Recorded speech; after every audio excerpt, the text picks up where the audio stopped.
Good afternoon. My name is Sham Maharaj. I'm a spiritual care counselor with Continuum Hospice and Palliative Care. Today, I would like to discuss 9 attitudes of mindfulness to help cultivate a successful and powerful mindful practice to help you process and understand everything going on in the world around you. I would like to inform you that these 9 attitudes that I'm going to present to you today are not independent of one another. Rather, they are all interdependent. And it's very important to understand how one can affect the other. This self-exploration is something that I encourage you to do on your own time. Simply for today's video's sake, I will be presenting the 9 attitudes with a brief description, and then we will be closing off with a simple chant. There are 9 attitudes: non-judging, patience, a beginner's mind, trust, non-striving, acceptance, letting go, gratitude, and generosity. It's very important to understand that these all play a very important role in developing a mindful focus and practice. We shall look at the first one, non-judging. As you start to tune into your mind, notice how often you judge your experience as good, bad, and neutral. Mindfulness is cultivated by assuming the stance of an impartial witness to our own experience.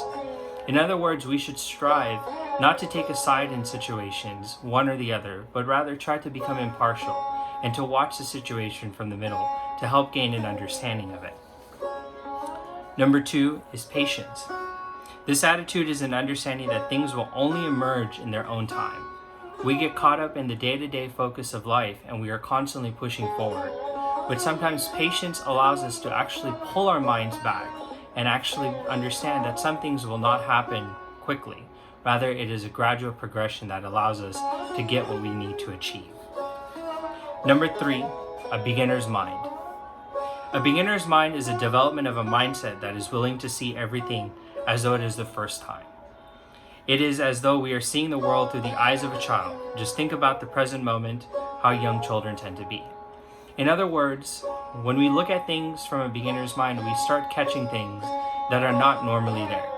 We become innocent and we start experiencing things at a very intimate level. You start seeing things for the first time and you start having a different appreciation for what's going on. This is very important in the state of mindfulness because we approach certain conversations with certain biases and certain frustrations, certain momentums. But having that beginner's approach sometimes allows us to ground our minds and actually see something and notice things that we don't usually see. Number 4 is trust. One aspect of trust is trusting the practice of mindfulness itself. Trusting in the process is very important because sometimes we tend to get frustrated when things don't work out.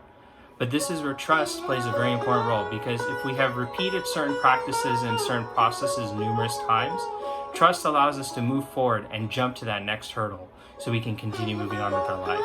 But trust is also rooted in patience, and patience allows us to develop those skills and move forward. So trust and patience is trust.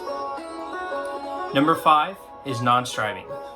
We spend so much of our lives frustrated and pushing forward.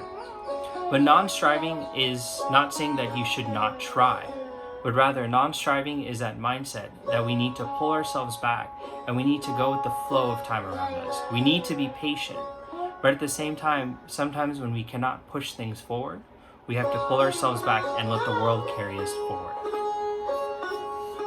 Number 6 is acceptance. This is the most difficult stage.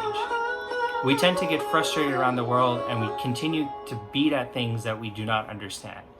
Acceptance is understanding that sometimes we cannot fix things around us in the world. And it's not a statement of weakness, but rather you are acknowledging the fact that there's something out there stronger than you. Acceptance is not looking at yourself as a failure, but rather acceptance is all about clearing the mind and realizing that sometimes you may need a little more patience. Sometimes you may need a little more help. Acceptance is understanding that there's some things that we cannot do alone. Sometimes we do need help. Rather, acceptance is the most powerful stage because it shows us that we are not weak, but rather we are stronger than we ever anticipated.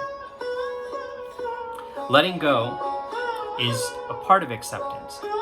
In letting things go, we come to understand that there's details in our lives and certain aspects of our lives that we hold on to very intimately. What letting go does is it allows us to push those things away and focus on ourselves. Remember, The self is very important in the practice of mindfulness. The self allows for us to actually be able to pull ourselves together. And when you let go of things that do not create the environment that you want, what ends up happening is the mind finds a certain calm. And you come to acceptance, and you come to trust in yourself. So it's important to let things go in the sense that you are working through them. Number 8 is gratitude, something that's overlooked quite a lot. Gratitude for the beauty in a flower as you're walking on the street. Gratitude of a random stranger waving hello to you. Or gratitude in the sense that you woke up and you have a breath. Or gratitude in the sense that you have something loving to look at. Or the fact that you have somebody's hand to hold.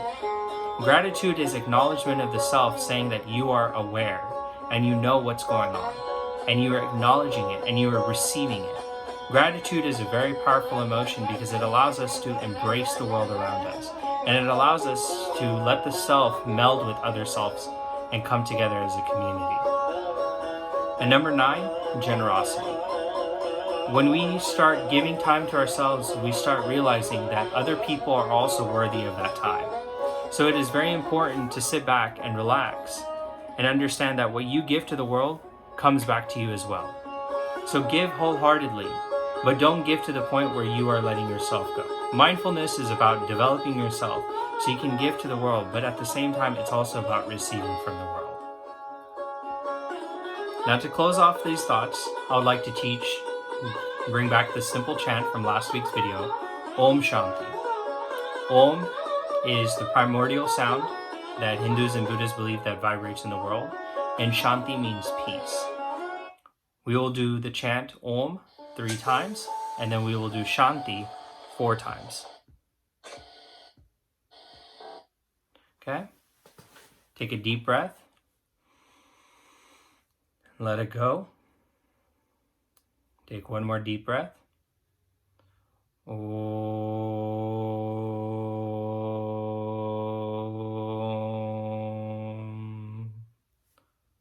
Take a deep breath again. Om.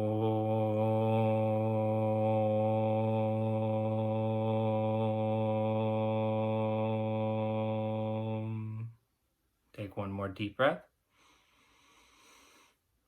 Om.